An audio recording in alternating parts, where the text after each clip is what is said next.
भारत में मुसलमान और जो भारत के मुसलमान हैं उनको कोई खतरा नहीं है। भारत में रहने वाले सभी नागरिकों के पूर्वज सनातनी थे। इस पर कांग्रेस ने सवाल उठाया कि अगर हिंदू राष्ट्र में मुसलमानों को खतरा नहीं है तो दरार डालने की कोशिश क्यों की जा रही है। याद कीजिए, सिर्फ 2 दिन पहले अफगानिस्तान के मंत्री मौलवी अताउल्ला ओमारी ने भारत की धरती पर खड़े होकर क्या कहा था। न्यूज की पाठशाला में हमने आपको दिखाया और सुनाया था। ओमारी ने कहा था कि अफगानिस्तान और भारत का क्या एक है, डीएनए एक है। रिवीजन करा रही हूं। ओमारी ने क्या कहा था, भारत और अफगानिस्तान का डीएनए एक है और इस सच्चाई को स्वीकार करने में ना उन्हें कोई गुरेज है ना ही पूरे अफगानिस्तान को गुरेज है। ओमारी के इस बयान पर अफगानिस्तान में कोई हो हल्ला नहीं मचा है। अफगानिस्तान के किसी मौलवी या मौलाना या इस्लामिक संस्था ने ओमारी के बयान पर ना ही नाराजगी जताई, ना ही फतवा जारी किया, ना ही कट्टर इस्लामिक तालिबान हुकूमत के अपने मंत्री के इस बयान पर आंखें लाल करके वो कौड़े और पत्थर जो मारते हैं ना वो मारे। ऐसी कोई खबर नहीं आई। लेकिन बाबा रामदेव ने जो बात कही उस पर हमारे देश में तलवारें खिंच गई है। कोई कह रहा है कि मुसलमान किसी के बाप से नहीं डरता, तो कोई बाबा रामदेव पर दरार डालने का आरोप लगा रहा है। आपको पूरी बात बता दूं, बाबा रामदेव ऐसा कह क्यों रहे हैं जिस पर कुछ लोग इतना झल्ला रहे हैं। बाबा रामदेव ने कहा कि भारत में रहने वाले सभी लोगों के पूर्वज सनातनी थे। मुसलमानों को अपने पूर्वजों की परंपराओं को अपनाना चाहिए। भारत में मुसलमानों और ईसाइयों को किसी प्रकार का खतरा नहीं है। हिंदू राष्ट्र से किसी को डरने की जरूरत नहीं है। यह सब कहा बाबा रामदेव ने। देखा जाए तो बाबा रामदेव ने कोई नई बात नहीं कही है। इससे पहले कई संगठन, संस्थाएं, भारत से पाकिस्तान तक की नामचीन हस्तियों ने यह बात कह दी है। बीजेपी हमेशा कहती रही है कि हिंदू राष्ट्र का मतलब बहुसंख्यकवाद नहीं बल्कि सांस्कृतिक राष्ट्रवाद है। देश की सबसे बड़ी अदालत भी ये कह चुकी है कि हिंदू धर्म वे ऑफ लाइफ यानी जीवन जीने की एक शैली है, एक तरीका है। आरएसएस प्रमुख मोहन भागवत कई बार कह चुके हैं कि भारत में रहने वाले सभी लोगों का डीएनए एक है। पूर्व कांग्रेस नेता गुलाम नबी आजाद ने यह माना है कि भारतीय मुसलमानों के पूर्वज हिंदू थे। बाद में उन्होंने धर्मांतरण किया। कई पीढ़ियों की पर्ची निकालने वाले बाबा बागेश्वर भी कह चुके सभी भारतीय मुसलमानों के पूर्वज हिंदू थे। और पाकिस्तान के रक्षा मंत्री ख्वाजा आसिफ ने भी यह मान लिया है कि उनके अपने परिवार सहित कई कश्मीरी मुस्लिम परिवारों के पूर्वज हिंदू थे। लेकिन बाबा रामदेव ने यह बात कह दी तो बवाल मच गया। कांग्रेस से लेकर एआईएमआईएम गजब का रिएक्शन दे रहे हैं। सुनिए आप। यहाँ पर भी लिखा हुआ है, हिंदू राष्ट्र के नाम पर किसी को डरने की जरूरत नहीं है। हम सभी के पूर्वज सनातनी हिंदू आर्य वैदिक है। ये सामने भी लिखा हुआ है। गेट में भी यही लिखा हुआ था। डरते क्यों भाई? कुछ लोग कहते हैं हिंदू राष्ट्र बन जाएगा तो मुसलमान कहां जाएंगे? मुसलमान कहां जाएंगे? अपने पूर्वजों की परंपरा को अपनाओ। अरे जो अपने बाप का नहीं वो किसी का नहीं हो सकता। अरे तुम अपने जो पूर्व पुरखे हैं, पूर्वज हैं, अपने ऋषि मुनि हैं, उनकी बात को मानो। तुम दाढ़ी रखो, मूंछ कटाओ, कैसे भी टोपी ओढ़ हो, पगड़ी पहनो, कैसे भी वस्त्र पहनो, चरित्र अपने पूर्वजों जैसा रखो। कोई खतरा नहीं है हिंदुस्तान में मुसलमानों को, ईसाइयों को भी। मुसलमान डरता किसी के बाप से भी नहीं है। कायदे कानून का पालन करते, संविधान में रह के अपनी बात करते, इसलिए घबराने डराने वाली बात तो आप छोड़ दो।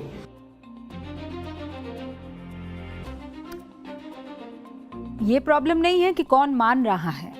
प्रॉब्लम यह है कि जो सच है और जिनके साथ ये सच है वो नहीं मान रहे हैं। आरएसएस प्रमुख मोहन भागवत भी एक बात कह देते हैं कि भारत के सभी लोगों के पूर्वज हिंदू थे। लेकिन इस बार उनके बयान में एक नयापन है। मोहन भागवत हिंदुओं को 4 कैटेगरी में बांट रहे हैं। बड़ा इंटरेस्टिंग है, सुनिए। वो कहते हैं कि अखंड भारत में 4 तरह के हिंदू हैं। कितने? 4 तरह के हिंदू। नंबर 1, ऐसे लोग जो खुद के हिंदू होने पर गर्व महसूस करते हैं। ठीक है, नंबर 1। नंबर 2, ऐसे लोग जो मानते हैं कि वो हिंदू हैं लेकिन उन्हें कोई गर्व महसूस नहीं होता कि वो हिंदू हैं। फिर तीसरा नंबर, ऐसे लोग जो खुद की हिंदू पहचान को जाहिर करने से बचते हैं। फिर चौथा नंबर, ऐसे लोग जो ये भूल गए हैं कि उनके पूर्वज हिंदू थे। 4 कैटेगरी में बांट दिया।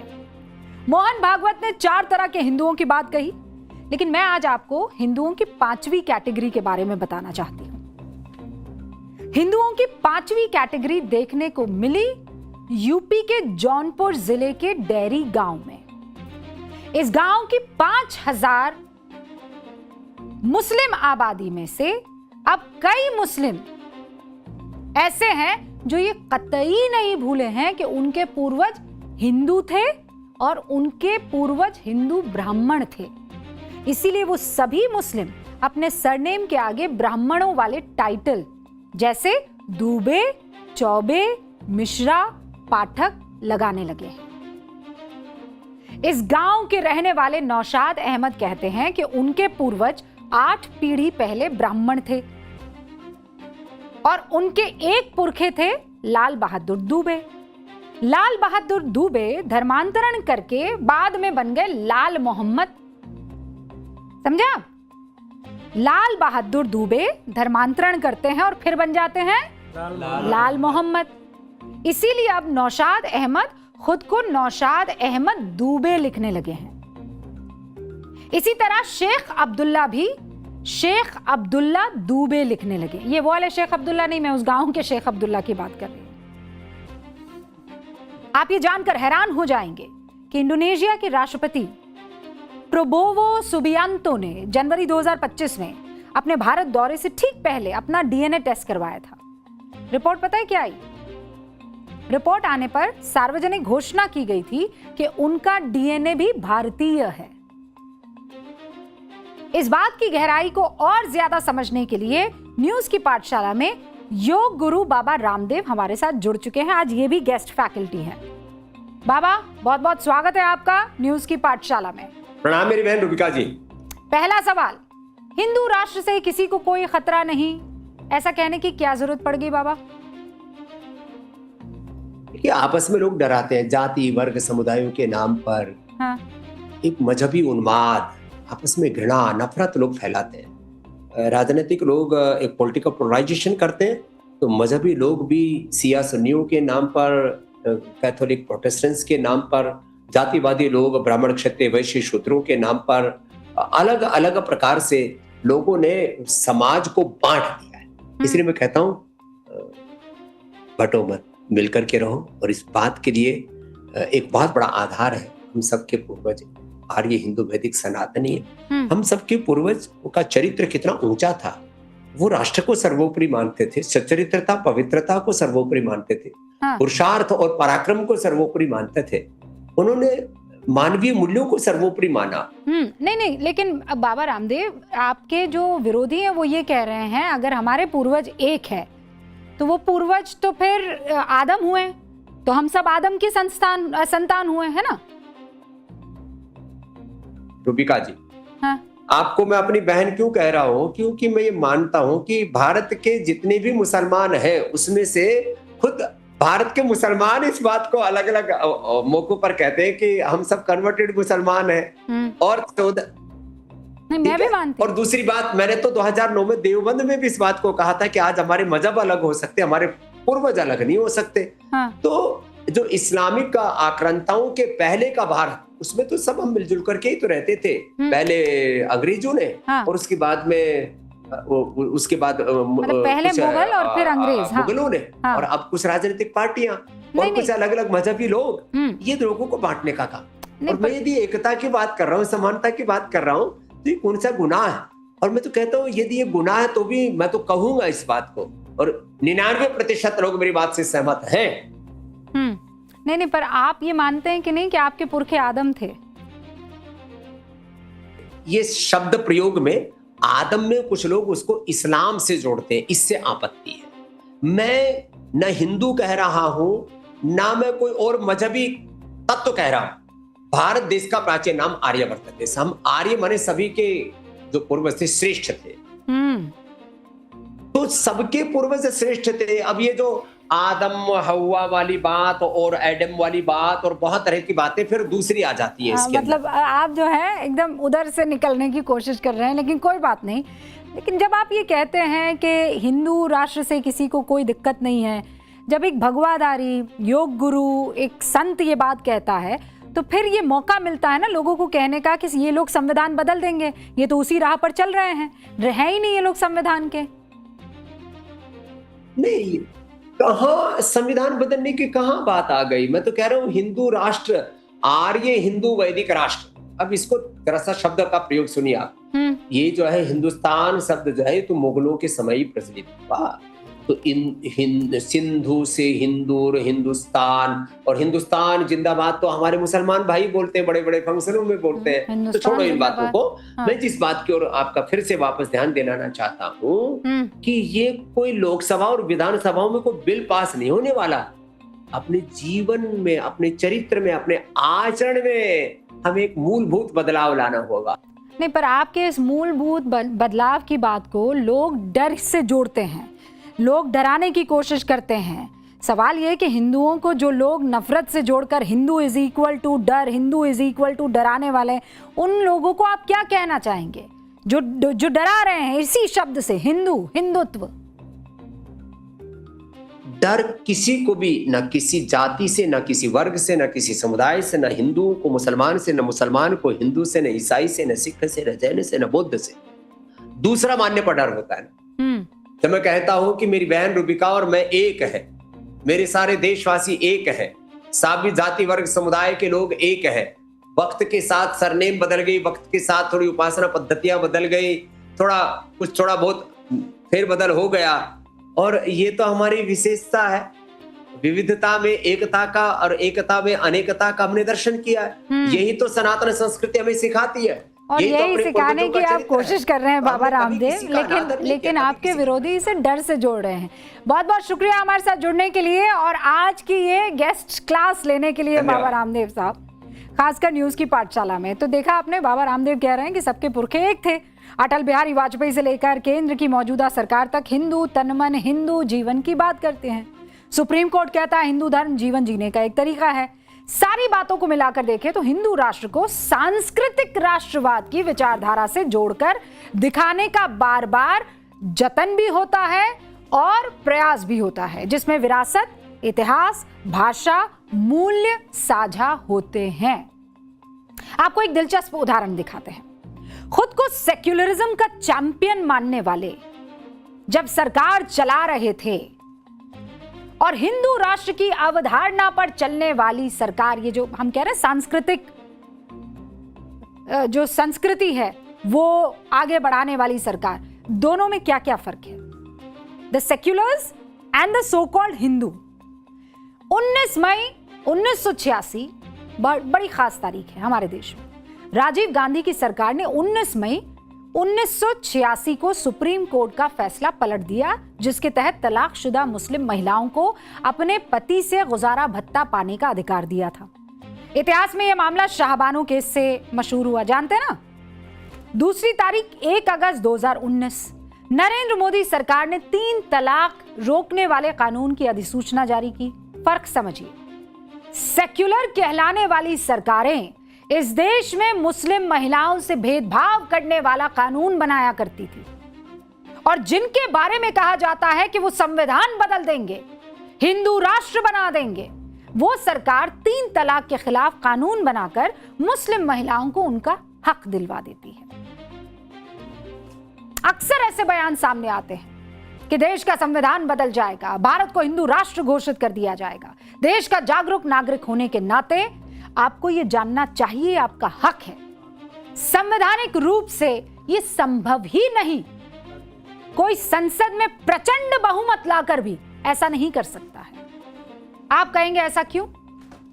इस बात को सवाल जवाब के जरिए समझाती हूं। पहला सवाल, भारत को हिंदू राष्ट्र क्यों नहीं बनाया जा सकता?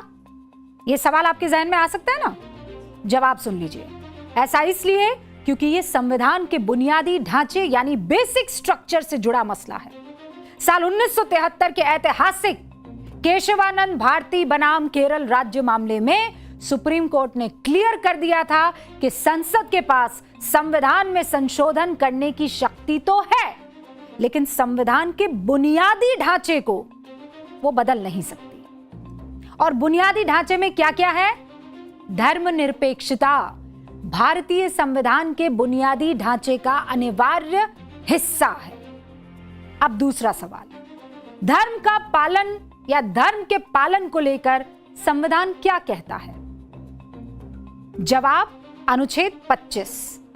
साफ तौर पर यह अनुच्छेद देश के हर नागरिक को किसी भी धर्म को मानने की आजादी देता है। तीसरा सवाल, वैसे तो सारे धर्म समान हैं, क्या संविधान में यह बात कही गई है या फिर किसी एक धर्म को ऊपर रखा गया है?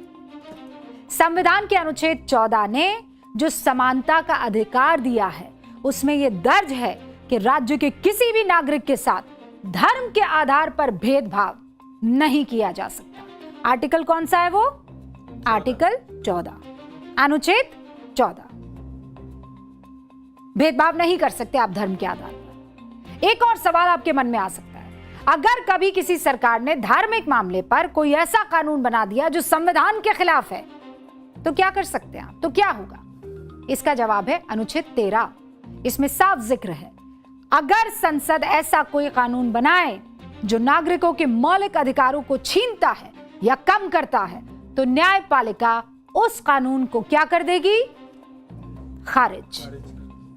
यानी सरल शब्दों में आज इस चैप्टर से आपको जो बात सीखनी चाहिए और दूसरे लोगों तक जो पहुंचानी चाहिए वो ये है कि हिंदू राष्ट्र का नाम लेकर अक्सर इस देश में जो डर का माहौल दिखाने की लोग कोशिश करते हैं वो झूठ है।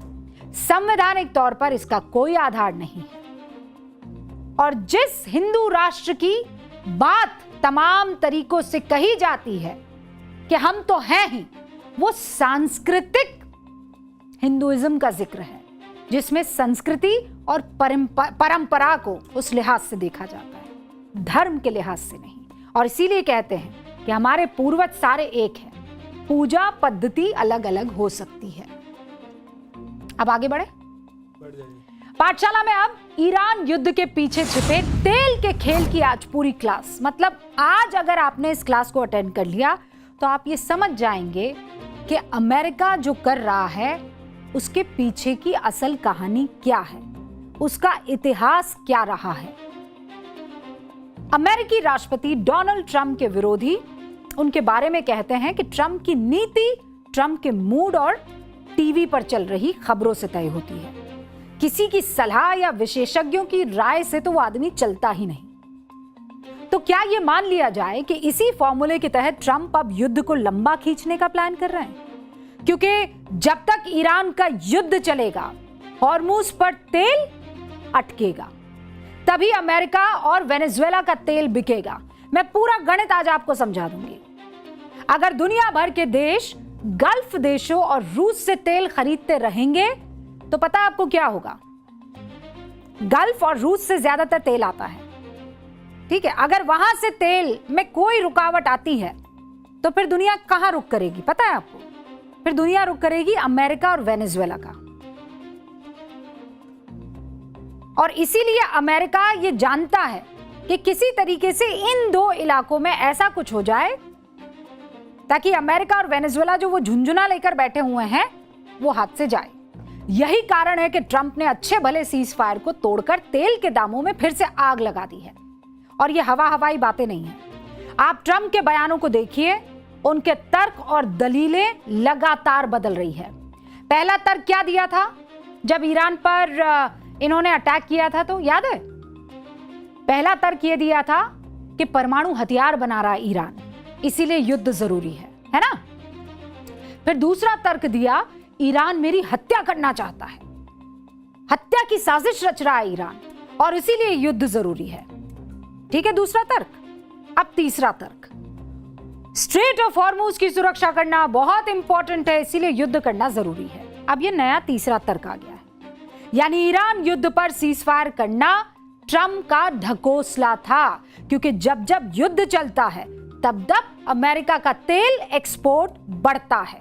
अब आप मुझे बताइए कि इस युद्ध को रोकने में किसका नुकसान है? अगर हॉर्मूज में ऑयल शिप्स फंस जाएंगे तो किसका नुकसान होगा? गल्फ कंट्रीज का?